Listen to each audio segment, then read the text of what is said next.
बोलिए संत शिरोमणि श्री गुरु रविदास जी महाराज की गुरु निदान शक्ति बाबा साहब डॉक्टर भीमराव अम्बेडकर ज्योति बाबा साहब डॉक्टर भीमराव अम्बेडकर ज्योति।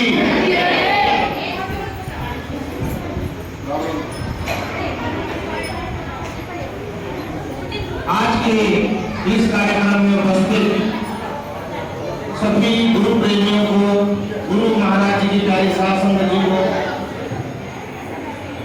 युग पुरुष बाबा साहब डॉक्टर भीमराव अम्बेडकर जी की 132वीं जयंती के उपलक्ष्य में आप सभी को बहुत बहुत बधाई। बाबा साहब डॉक्टर भीमराव अम्बेडकर गुरु महाराज जी आपके जीवन में खुशियां और प्रकाश लेकर आए, ऐसी मेरी कामना है कि आप जीवन में आगे बढ़े और सतगुरु महाराज और बाबा साहब डॉक्टर भीमराव अम्बेडकर जी की असीम कृपा पर बनी रहे।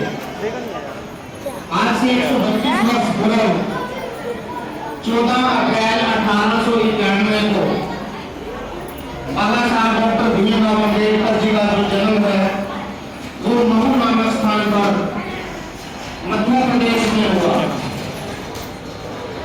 बाबा साहब डॉक्टर भीमराव अम्बेडकर जी के पिता सतपाल सेना में सूबेदार के पद पर कार्यरत थे।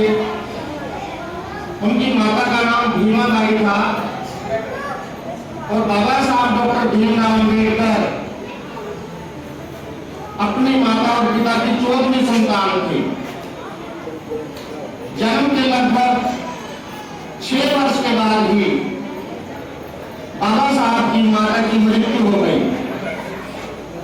देख लीजिए कितना बड़ा दुख एक बच्चे के जीवन में है कि 6 वर्ष की आयु में जिस बच्चे की माता की मृत्यु हो जाए वो बच्चा जो है एक प्रकार से अनाथ हो जाता है, उसका कोई पालन पोषण करने वाला नहीं रहता है।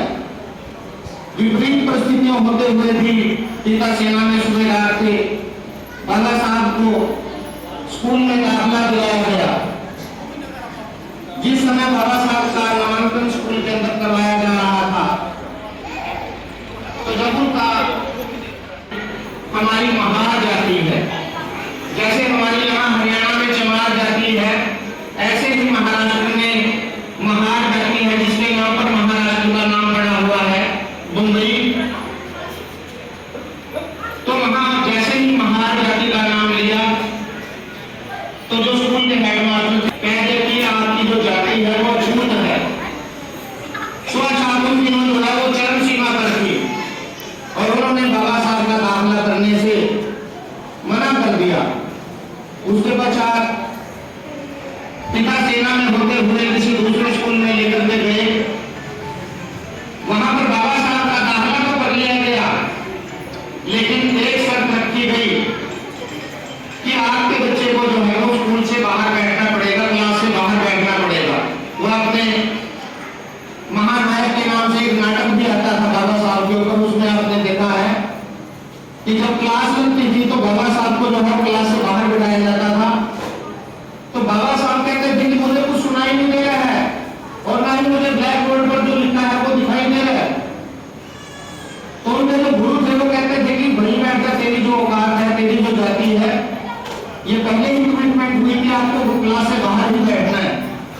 दूसरे नंबर पर जो जब बाबा साहब को पानी की प्यास लगती थी तो उनको जो है पानी पीने से वंचित रखा जाता था और पानी भी जो है वो इतनी ऊपर से गिराया जाता था कि वो बच्चे तक पहुंचता ही नहीं था और पानी जो है वो नीचे गिर जाता था। बच्चा बाबा जो भीम है वो ऐसे ही जल से वंचित रह जाते थे। यदि बाल काटने की बात आई तो वो भी आपने नाटक के अंदर देखा है, नाई ने बाल काटने से मना कर दिया तो बाबा साहब ने उनको कहा कि आप जो है एक भैंस के बाल को काट सकते हो, लेकिन आप मेरे बाल क्यों नहीं काट रहे हो? कारण क्या था? वही जातिवादी जो व्यवस्था है। बाबा साहब ने 1907 के अंदर एलिफेस्टन हाई स्कूल मुंबई से 10वीं की परीक्षा पास की और 10वीं की परीक्षा पास करने के पश्चात मुंबई विश्वविद्यालय में उन्होंने दाखिला लिया। दाखिला लेने के बाद जब उनकी ग्रेजुएशन हुई तो उनको उच्च शिक्षा के लिए विदेश में जाना था और पैसों का अभाव था। तो समय तो महाराष्ट्र के राजा थे, उन्होंने अनुदान देकर बाबा साहब को पढ़ने के लिए विदेश में भेजा और बाबा साहब ने लंदन स्कूल ऑफ इकोनॉमिक्स से बिजनेस में एमए किया और पीएचडी किया। कोलंबिया विश्वविद्यालय से पीएचडी किया।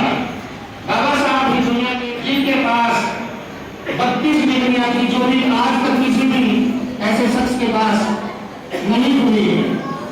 संविधान सभा के अंदर एकमात्र ऐसे संविधान के रचयिता बाबा साहब भी हुए हैं जिनके पास इतनी डिग्रियां थी।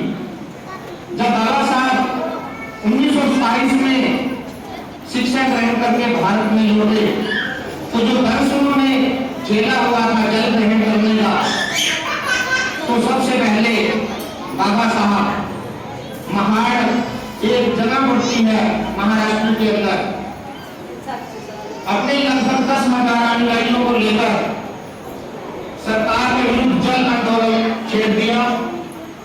वो ऐसा तालाब था जहां पर कुत्ता तो पानी पी सकता था, पशु तो पानी पी सकते थे, लेकिन हमारी जाति के लोगों को जल ग्रहण करने का अधिकार नहीं था। तो बाबा साहब ने जो दस बचपन के अंदर झेला था अपने अनुयायियों के साथ, सबसे पहले जल आंदोलन, जल ग्रहण करके उस जल सत्याग्रह को तोड़ा। उसके पश्चात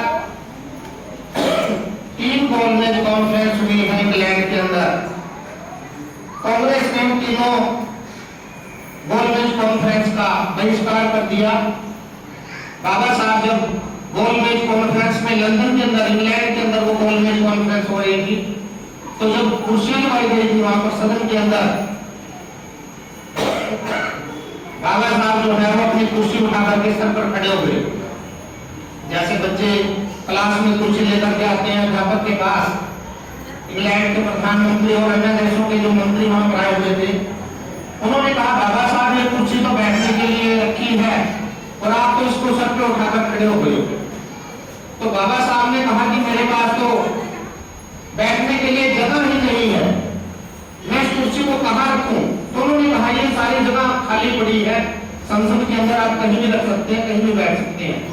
तो बाबा साहब ने कहा कि मुझे अपनी कुर्सी की फिक्र नहीं है, मेरे जो दबे कुचले समाज के लोग हैं, जो वंचित समाज हैं, जो शोषित समाज के लोग हैं, उनको तो कहीं बैठने ही नहीं दिया जाता है। हमने बुजुर्गों से भी पता किया है, बुजुर्ग हमारे दादाजी बताते थे कि रात के समय ही अपनी जो कच्ची झोपड़ियां होती थी उनमें दिया जला करके चल देते थे। जो सामंतवादी लोग थे, पूंजीपति लोग थे, उनको मार मार के वहां से भगा देते थे, उनका आर्थिक शोषण करते थे, काम करवाते थे, पैसे नहीं देते थे। तो उस समय से ही इंग्लैंड की संसद के अंदर बाबा साहब ने ये प्रस्ताव पारित करवाया था कि आज के बाद भारत के अंदर, क्योंकि उन दिनों भारत के अंदर ब्रिटिश ईस्ट इंडिया कंपनी का शासन था, तो उस दिन से ही इंग्लैंड की संसद के अंदर ये प्रस्ताव पारित हुआ था कि जो भी दलित व्यक्ति जिस भी गांव में, जिस भी बस्ती में, जिस भी क्षेत्र में बसा हुआ है, आज के बाद उसको वहां से उठाया नहीं जाएगा। और ये और केवल मेरे बाबा साहब की देन है। एक बार बाबा साहब के नाम पर ताली बजाकर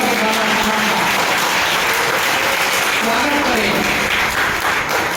1932 के अंदर तीसरी गोलमेज कॉन्फ्रेंस हुई। गोलमेज कॉन्फ्रेंस में बाबा साहब ने आपके हितों की आवाज उठाई, चाहे वो पंच का चुनाव हो, चाहे सरपंच का चुनाव हो, ब्लॉक समिति, जिला परिषद, विधानसभा, लोकसभा या प्रधानमंत्री का चुनाव है, जिनको संसद चुनकर के भेजते हैं। प्रांतीय विधानसभा में लंदन के अंदर बाबा साहब ने आवाज उठाई कि मेरे समाज के लोगों को 2 वोट का अधिकार मिलना चाहिए। कितनी वोट का? 2 वोट का अधिकार। एक तो मेरे समाज के लोग अलग क्षेत्र में रहेंगे, उसको दलित स्थान कहा जाएगा। हम हिंदुस्तान में रहते हैं, उसको दलित स्थान कहा जाएगा, वहां पर केवल मेरे समाज के लोग को डिवोट करेंगे। दूसरा, एक जो समाज